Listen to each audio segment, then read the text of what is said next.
नमस्कार बच्चों। आज हम लोग 10वीं की हिंदी की लोकभारती की किताब में से पहली इकाई का जयशंकर प्रसाद लिखित भारत महिमा इस पद्य पाठ का अभ्यास करेंगे। सबसे पहले जयशंकर जी का परिचय देखेंगे। जयशंकर प्रसाद जी का जन्म 1890 में उत्तर प्रदेश के वाराणसी में हुआ था तथा उनकी मृत्यु 1937 ईस्वी में उत्तर प्रदेश वाराणसी में ही हुई थी। जयशंकर प्रसाद जी छायावादी युग के एक प्रसिद्ध आधार स्तंभ है। आप बहुमुखी प्रतिभा के धनी हैं। जयशंकर प्रसाद जी कवि, नाटककार, कथाकार, उपन्यासकार तथा निबंधकार के रूप में भी प्रसिद्ध है। जयशंकर प्रसाद जी की रचनाओं में सर्वत्र भारत के गौरवशाली अतीत, ऐतिहासिक विरासत के ही दर्शन होते हैं। तो जयशंकर प्रसाद जी की प्रमुख कृतियां देखेंगे। जयशंकर प्रसाद जी ने झरना, आंसू, लहर ये काव्य संग्रह लिखे हैं। कामायनी नामक उनका महाकाव्य प्रसिद्ध है। स्कंदगुप्त, चंद्रगुप्त, ध्रुव स्वामिनी ऐसे कई ऐतिहासिक नाटक भी उन्होंने लिखे हैं। प्रतिध्वनि, आकाशदीप, इंद्रजाल ये कहानी संग्रह प्रसिद्ध है तथा कंकाल, तितली, इरावती ये उपन्यास भी प्रसिद्ध है। इस तरह से जयशंकर प्रसाद जी की कृतियों को हमने देखा। अब हम लोग देखेंगे प्रस्तुत पद्य किस विषय पर आधारित है। तो यह जो पद्य जयशंकर प्रसाद जी ने भारत महिमा लिखा है, इस पद्य में कवि ने हमारे भारत देश के गौरवशाली अतीत का अत्यंत सजीव वर्णन किया है। कवि का कहना है कि हमें अपने देश पर गर्व करते हुए उसके लिए अपना सर्वस्व निछावर करने के लिए हमेशा तैयार रहना चाहिए और इसी विषय को लेकर प्रस्तुत पद्य पाठ लिखा गया है। चलो तो सबसे पहले पद्य का प्रकट वाचन करते हैं। हिमालय के आंगन में उसे किरणों का दे उपहार, उषा ने हंस अभिनंदन किया और पहनाया हीरक हार। जगे हम, लगे जगाने विश्व, लोक में फैला फिर आलोक। व्योमतम पुंज हुआ तब नष्ट, अखिल संस्कृति हो उठी अशोक। विमल वाणी ने वीणा ली, कमल कोमल कर में संप्रीत। सप्त स्वर सप्त सिंधु में उठे, छिड़ा तब मधुर साम संगीत। विजय केवल लोहे की नहीं, धर्म की रही धरा पर धूम। भिक्षु होकर रहते सम्राट, दया दिखलाते घर घर घूम। यवन को दिया दया का दान, छीन को मिली धर्म की दृष्टि। मिला था स्वर्ण भूमि को रत्न, शील की सिंहल को भी सृष्टि। किसी का हमने छीना नहीं, प्रकृति का रहा पालना यही। हमारी जन्मभूमि थी यही, कहीं से हम आए थे नहीं। चरित थे पूत, भुजा में शक्ति, नम्रता रही सदा संपन्न। हृदय के गौरव में था गर्व, किसी को देख न सके विपन्न। हमारे संचय में था दान, अतिथि थे सदा हमारे देव। वचन में सत्य, हृदय में तेज, प्रतिज्ञा में रहती थी टेव। वही है रक्त, वही है देश, वही साहस है वैसा ज्ञान। वही है शांति, वही है शक्ति, वही हम दिव्य आर्य संतान। जिए तो सदा इसी के लिए, यही अभिमान रहे यह हर्ष। निछावर कर दे हम सर्वस्व, हमारा प्यारा भारतवर्ष। इस तरह से प्रस्तुत पद्य पाठ में कवि ने हमारे भारत देश का गुणगान किया है। तो सबसे पहले हम पद्य पाठ में आई हुई जो 2 पंक्तियां है उसका अभ्यास करेंगे। पहली 2 पंक्तियों में कवि कहते हैं, हिमालय के आंगन में उसे किरणों का दे उपहार, उषा ने हंस अभिनंदन किया और पहनाया हीरकहार। अर्थात हमारे भारत देश का जो प्राकृतिक स्थान है उसे यदि हम देखेंगे तो भारत देश के उत्तर हिस्से में हिमालय पर्वत है और हिमालय पर्वत को देखकर ऐसा लगता है जैसे कि हिमालय पर्वत का आंगन हमारा भारत देश है। प्रतिदिन उषा अर्थात सूर्य की जो किरणें हैं वे भारत को उपहार देती है, भेंट देती है। तब ऐसा लगता है कि हंसकर वह भारत भूमि का अभिनंदन कर रही हो। ओस की बूंदों पर जब प्रातःकालीन सूर्य की किरणें पड़ती है तो ऐसा लगता है जैसे हमारे भारत देश को हीरों का हार पहनाया गया है। ऐसा सुंदर प्राकृतिक स्थान हमारे भारत देश को मिला है और भारत देश की रक्षा के लिए हिमालय पर्वत सदैव खड़ा है। आगे जयशंकर प्रसाद जी कहते हैं, जगे हम लगे जगाने विश्व, लोक में फैला फिर आलोक, व्योमतम पुंज हो उठा तब नष्ट, अखिल संस्कृति हो उठी अशोक। अब इन पंक्तियों में कुछ नए शब्द आए हैं। सबसे पहले हम उनका अभ्यास करेंगे।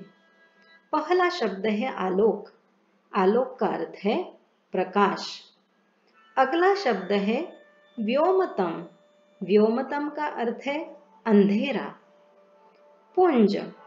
पुंज का अर्थ है समूह और संस्कृति का अर्थ है संसार। यहाँ पर अशोक एक और शब्द आया है जिसका अर्थ है शोक रहित। तो कठिन शब्द हम लोगों ने देख लिए हैं। अब हम पंक्तियों का भावार्थ समझेंगे। जगे हम लगे जगाने विश्व, लोक में फैला फिर आलोक। यहाँ पर कवि कहते हैं कि सबसे पहले ज्ञान का उदय हमारे भारत देश में हुआ, अर्थात सबसे पहले भारत जागृत हुआ। फिर हमने पूरे विश्व में ज्ञान का प्रसार करना शुरू किया। अब विश्व में ज्ञान का प्रसार करने से क्या हुआ? तो उससे सारा संसार आलोकित हो गया। संसार में जो अज्ञान रूपी अंधकार था वह नष्ट हो गया और संपूर्ण सृष्टि के सभी दुख शोक दूर हो गए। आगे कवि कहते हैं, विमल वाणी ने वीणा ली, कमल कोमल कर में संप्रीत, सप्त स्वर सप्त सिंधु में उठे, छिड़ा तब मधुर साम संगीत। अब यहाँ पर कुछ नए शब्द आए हैं, उनका सबसे पहले अभ्यास करेंगे। यहाँ पर विमल शब्द आया है जिसका अर्थ है पवित्र। वाणी, वाणी ने वीणा ली अर्थात सरस्वती। वीणा की जो देवी है वह सरस्वती है। सप्रीत का अर्थ है प्रेम के साथ और आगे जो नया शब्द है वह है साम। तो यहाँ पर संगीत का जो वेद है वह है सामवेद और यही यहाँ पर अर्थ है साम का कि सामवेद। तो इन पंक्तियों का अर्थ देखेंगे।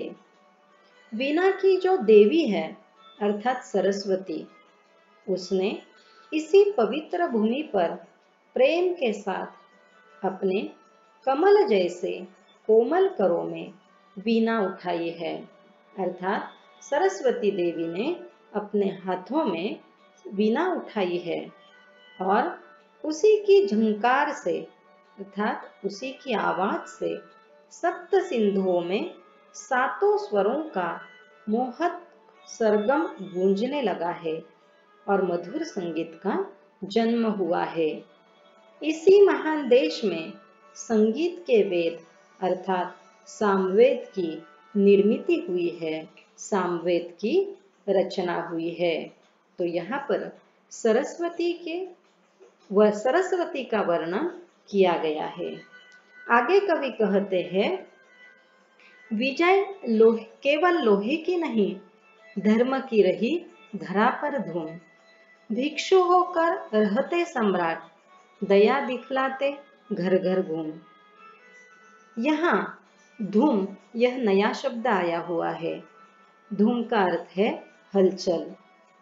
भिक्षु, यहाँ भिक्षु दो लोगों के लिए कहा गया है कि भिक्षु कहा जाता है बौद्ध सन्यासियों को।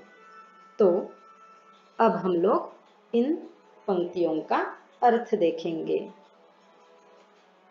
कवि कहते हैं, भारत के लोगों ने शस्त्रों के बल पर देशों को नहीं जीता है। यह प्राचीन काल से ही लोगों के मन में धर्म की प्रखर भावना रही है और उन्होंने पूरे संसार में धर्म का ही प्रचार किया है। इसके उत्तम उदाहरण है गौतम बुद्ध और वर्धमान महावीर जैसे धर्म पुरुष, जिन्होंने अपना साम्राज्य त्याग कर भिक्षु का स्वरूप धारण कर और घर घर में घूमकर लोगों के दुख कष्ट दूर करने का प्रयास किया और धर्म का प्रचार किया। आगे कवि कहते हैं, यवन को दिया दया का दान, चीन को मिली धर्म की दृष्टि। मिला था स्वर्ण भूमि को रत्न, शील की सिंहल को भी सृष्टि। यहाँ पर कुछ नए शब्द आए हैं जिनका अर्थ हम देखेंगे। अब पहला शब्द है स्वर्ण भूमि। स्वर्ण भूमि प्राचीन काल में कहा जाता था जावा को, और सिंहल, सिंहल कहा जाता था श्रीलंका को। तो अब इन पंक्तियों का अर्थ हम लोग देखेंगे। यवन को दिया दया का दान, चीन को मिली धर्म की दृष्टि। यहाँ पर कवि कहते हैं कि हमने मोहम्मद गोरी को पराजित करने के बाद भी उसे दयापूर्ण भाव से क्षमा कर दी थी।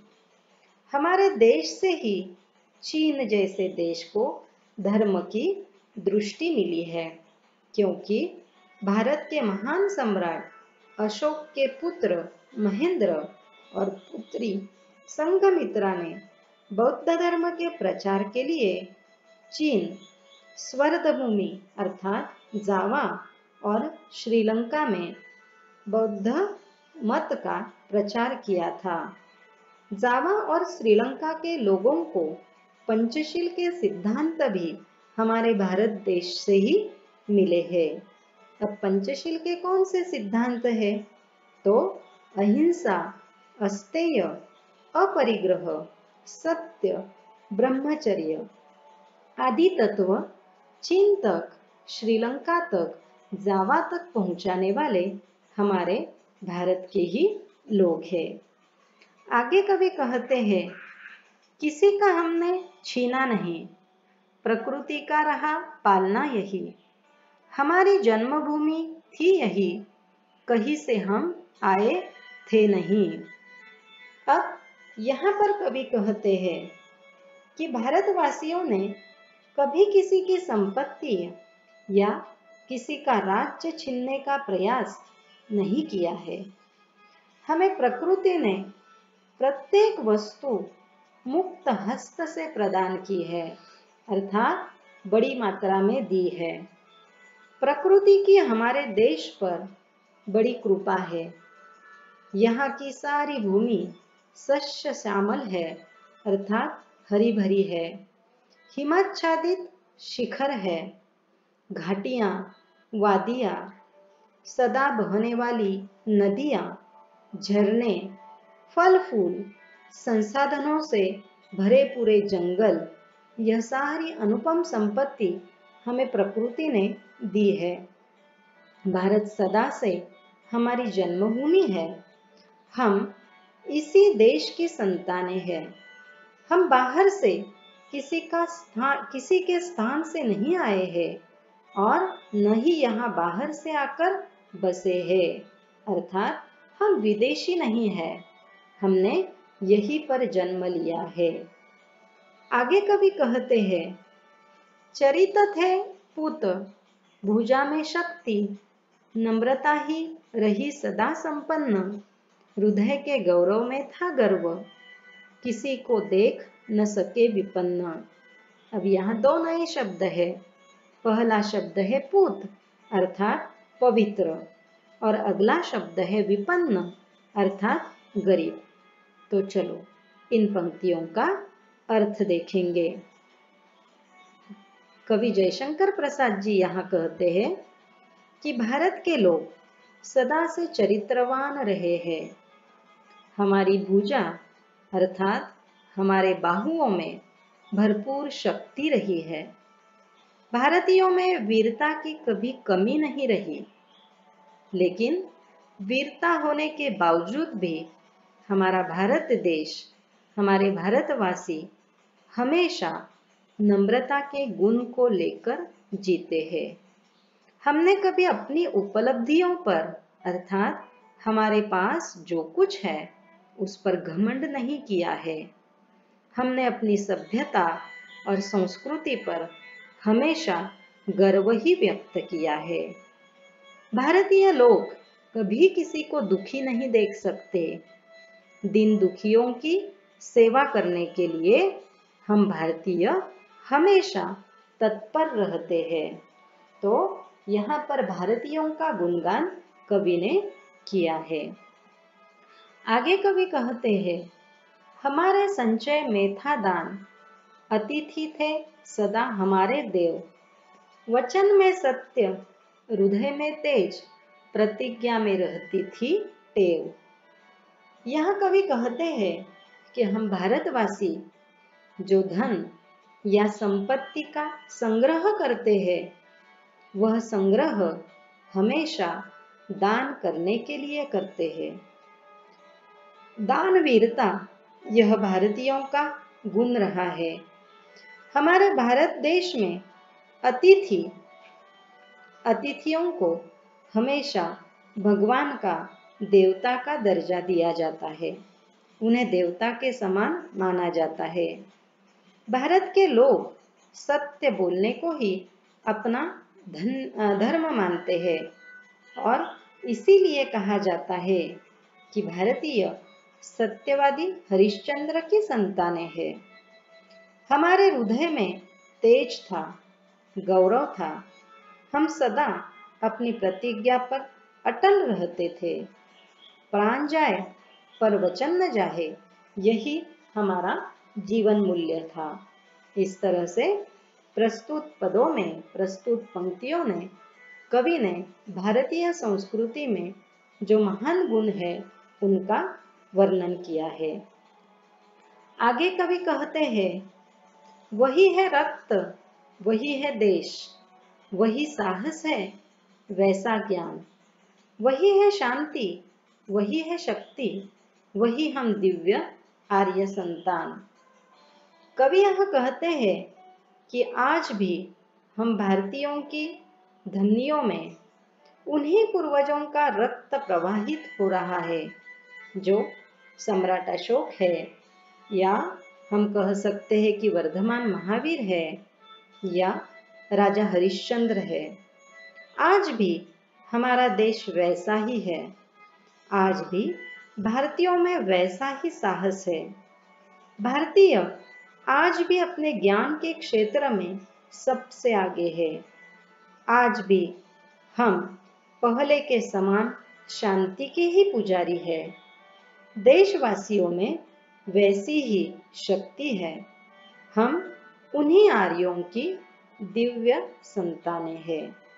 आगे कवि कहते हैं, जिए तो सदा इसी के लिए, यही अभिमान रहे यह हर्ष निछावर कर दे हम सर्वस्व, हमारा प्यारा भारतवर्ष।